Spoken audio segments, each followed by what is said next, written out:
அனைவருக்கும் வணக்கம்.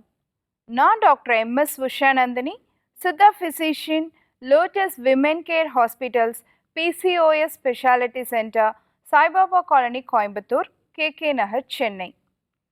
இனியவு இன்று நிகழ்ச்சியில் தொடர்ந்து நம்ம பெண்கள் சார்ந்த பல ஆரோக்கிய குறிப்புகளை பார்த்துட்டே வரோங்க.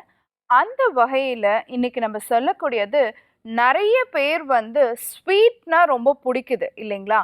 அந்த சுகர் அப்படின்னு சொல்லக்கூடிய இனிப்பு சுவையினால நமக்கு ஏற்படக்கூடிய கெடுதிகள்லாம் என்ன, எப்படி மறதி முதல் கேன்சர் வரைக்கும் காரணமாகக்கூடிய இந்த இனிப்பு சுவை கிரேவிங்கை நம்மளால தடுக்க முடியும், என்னென்ன பாதிப்புகள் இந்த இனிப்பு சுவையினால நமக்கு உருவாகுது அப்படிங்கிறத பத்தி எல்லாம் தான் இன்னைக்கு நிகழ்ச்சியில நம்ம பார்க்க போறோம். ஸோ இனிப்பு சுவை அப்படிங்கிறது ஓரளவுக்கு இருந்தா அது மருந்து, அதுவே அளவுக்கு மீறி போகும் பொழுது அதுவே விஷமாகக்கூடிய வாய்ப்புடையதாகவும் சொல்லப்படுது. அப்போ இந்த இனிப்பு சுவையினால என்னென்ன கெடுதிகள் வரலாம் அப்படின்னு பார்த்தீங்கன்னா, அதிகமான இனிப்பு சுவை சாப்பிடக்கூடியவங்க, அதிகமாக ஸ்வீட் எடுத்துக்கக்கூடியவங்க. ஸோ ஸ்வீட்னா இன்னைக்கு தேனும் ஸ்வீட் தான், கார்ன் சிரப்பும் ஸ்வீட் தான், நம்ம எடுத்துக்கக்கூடிய கருப்பட்டி, பனங்கருப்பட்டி, நம்மளுடைய கரும்பு சர்க்கரை எல்லாமே ஸ்வீட் தான். டெக்ஸ்ட்ரோஸ், ஃப்ரக்டோஸ், சுக்ரோஸ் எல்லாமே ஸ்வீட் தான். இது எல்லாமே இந்த இனிப்பு சுவையில் தான் அடங்கும்.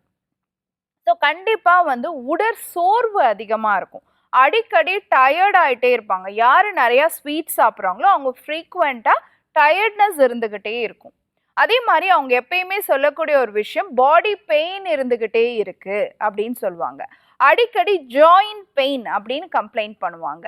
திடீர்னு தலைவலிக்கிற மாதிரி இருந்துக்கிட்டே இருக்கு, தலைவலி அடிக்கடி வருது அப்படின்னு சொல்லுவாங்க. கண் பார்வை மங்குதல் கூட இந்த இனிப்பு சுவை அதிகமாக சேர்த்துக்கும் பொழுது ஏற்படுறதா சொல்லப்படுது. அதே மாதிரி இரத்த நாளங்கள்ல போகக்கூடிய இரத்த ஓட்டம் சீராக இல்லாம போறதுக்கு கூட இந்த இனிப்பு சுவை ஒரு காரணமாக இருக்கலாம். புவர் சர்க்குலேஷன் அப்படின்னு சொல்றோம். நிறைய பேர் பார்த்தீங்கன்னா வயது ஆக ஆக நமக்கு மறதி அதிகமாயிட்டே போகுது அப்படின்னு சொல்லுவாங்க. இந்த மறதி அப்படிங்கிற பிரச்சனைக்கு இன்னைக்கு அது ஒரு நோயாகவே மாறி இருக்கு. இந்த மறதி நோய்க்கு கூட நம்ம அதிகமாக இனிப்பு சுவை எடுத்துக்கிறது ஒரு காரணமாக இருக்கலாம். நம்மளோட இளமை தோற்றத்தை குறைக்கக்கூடிய தன்மை, அதாவது தோல்ல அதிகமாக சுருக்கங்கள் உருவாகிறது. நம்ம தோல்ல கொலாஜன் அப்படிங்கிற ஒரு சப்ஸ்டன்ஸ் நிறைய இருக்கணும், அப்போதான் சுருக்கம் இல்லாமல் இருக்கும். ஆனால் இந்த கொலாஜன் சப்ஸ்டன்சஸை குறைச்சி சுருக்கத்தை ஏற்படுத்தக்கூடிய தன்மை யாரெல்லாம் அதிகமாக இனிப்பு சுவை எடுத்துக்கிறாங்களோ அவங்களுக்கு உருவாகிறதுக்கு வாய்ப்பு இருக்கு. இன்னைக்கு சின்ன குழந்தைங்க கூட, ஒரு 3 வயசு குழந்தைங்களுக்கு கூட இருக்கக்கூடிய ஒரு பெரிய பிரச்சனை என்னன்னு பார்த்தீங்கன்னா இளநரை. ஸோ இன்னைக்கு ஒரு 13, 14, 18 வயசு பிள்ளைங்களுக்கு இளநரை இருக்குங்கிறது போய் 3, 4 வயசுலேயே நிறைய குழந்தைங்களுக்கு இந்த இளநரைன்னு சொல்லக்கூடிய ஒயிட் ஹேர்ஸ், கிரே ஹேர்ஸ் நம்மளால பார்க்க முடியுது. ஸோ இது எல்லாமே எதனால் வருதுன்னா, இந்த இனிப்பு சுவை அதிகமாக எடுத்துக்கிறதுனால. நம்ம நிறைய ஸ்வீட்ஸ் கொடுக்குறோமா, கேக் கொடுக்குறோமா, நிறைய வீட்டில் செஞ்சு தின்பண்டம், ஒயிட் சுகர் சேர்த்துன உணவுகள் அதிகமாக பிள்ளைகளுக்கு கொடுக்குறோமான்னு நம்ம கவனிக்கணும். அந்த மாதிரி எடுத்துக்கிறதுனாலையும் இந்த இளநரை அதிகமாகிறதுக்கான வாய்ப்பு இருக்குது அப்படிங்கிறத நம்ம தெரிஞ்சுக்கணும். அதே மாதிரி உடல்ல அதிகமான வீக்கத்தை ஏற்படுத்தக்கூடிய தன்மை உடையதாகவும் இருக்கிறது தான் இந்த இனிப்பு சுவை. இப்போ நமக்கு ஒரு கட்டி இருக்கு அப்படின்னு வச்சுக்கோங்களேன், கர்ப்பப்பை சார்ந்த ஒரு கட்டி இருக்கு, சினைப்பை சார்ந்த ஒரு விஷயம் இருக்குன்னா அது எல்லாத்தோடைய தன்மையையும் அதிகப்படுத்தி வீக்கத்தை அதிகப்படுத்தக்கூடிய தன்மை உடையதாக இருக்கிறது இந்த இனிப்பு சுவை தான். ஸோ நம்ம எல்லாம் பார்த்துருப்போம், அந்த காலத்தில் எல்லாமே கீழே விழுந்து நமக்கு ஏதாவது ஒரு புண்ணு ஆயிடுச்சுன்னு வச்சுக்கோங்களேன், அந்த புண்ணு ஆறுற வரைக்கும் நம்ம வீட்டில் நம்ம பெரியவங்க நமக்கு இனிப்பு சுவை எதுவுமே கொடுக்க மாட்டாங்க, ஸ்வீட்ஸே கொடுக்க மாட்டாங்க. ஏன் கொடுக்க மாட்டாங்க அப்படின்னா, ஸ்வீட் எடுத்துக்கிட்டால் புண்ணு ஆறுறதுக்கு லேட் ஆகும்னு அவங்களுக்கு தெரியும். ஸோ வீக்கம் குறையறதுக்கு லேட் ஆகும் அப்படிங்கிறது நமக்கு தெரியணும். ஸோ கண்டிப்பாக இனிப்பு சுவை அதிகமாக நம்ம எடுத்துக்கும் பொழுது நம்ம நோய் எதிர்ப்பு ஆற்றல் குறைந்து வூண்ட் ஹீலிங் கெப்பாசிட்டி, புண்ணு ஆறக்கூடிய தன்மை லேட் ஆகிறதுக்கு வாய்ப்பு இருக்குது அப்படிங்கிறத நம்ம தெரிஞ்சுக்கணும். அப்படி அந்த இனிப்பு சுவையில் என்ன இருக்குது அப்படின்னு சொல்லி பார்த்தீங்கன்னா, அதிகமான இனிப்பு சுவை எடுத்துக்கிறவங்கள ஒரு ஆய்வுக்கு உட்படுத்தி பார்த்துருக்காங்க. 2002 அந்த ஆய்வில் என்ன சொல்லியிருக்காங்க அப்படின்னு சொல்லி பார்த்தீங்கன்னா, இன்டர்லூக்கின் 6 IL-6 அப்படின்னு சொல்லக்கூடிய இன்ஃப்ளமேட்டரி சப்ஸ்டன்ஸ் அவங்க ரத்தத்துல அதிகமா உற்பத்தி ஆகிறத பார்த்துருக்காங்க.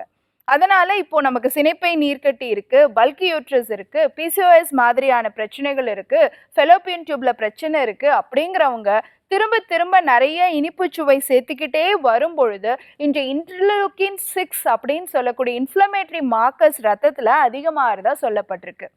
அதே மாதிரி டியூமர் நெக்ரோசிஸ் ஃபேக்டர் ஆல்ஃபா அப்படின்னு சொல்லக்கூடிய TNF ஆல்ஃபா அதுவுமே வந்து அதிகமாகுது ரத்தத்துல அப்படின்னு சொல்லியிருக்காங்க. இதுன்னு என்ன தன்மை உடையது அப்படின்னு கேட்டிங்கன்னா, நம்மளுடைய உடல்ல இருக்கக்கூடிய வீக்கத்தையும் கட்டியையும் அதிகமாக உற்பத்தி பண்ணக்கூடியதாக இருக்கு. சில நேரங்கள்ல அந்த கட்டிகள் கேன்சர் கட்டிகளாகவும் மாறுறதுக்கு இந்த TNF ஆல்ஃபா காரணமாக இருக்கு அப்படிங்கிறது மருத்துவ ஆய்வு. ஸோ நம்ம அதிகமான இனிப்பு சுவை எடுக்கும் பொழுது நமக்கு மறதி அப்படிங்கிற பிரச்சனையிலிருந்து கேன்சர் வரைக்கும் உருவாகிறதுக்கு வாய்ப்பு இருக்கு.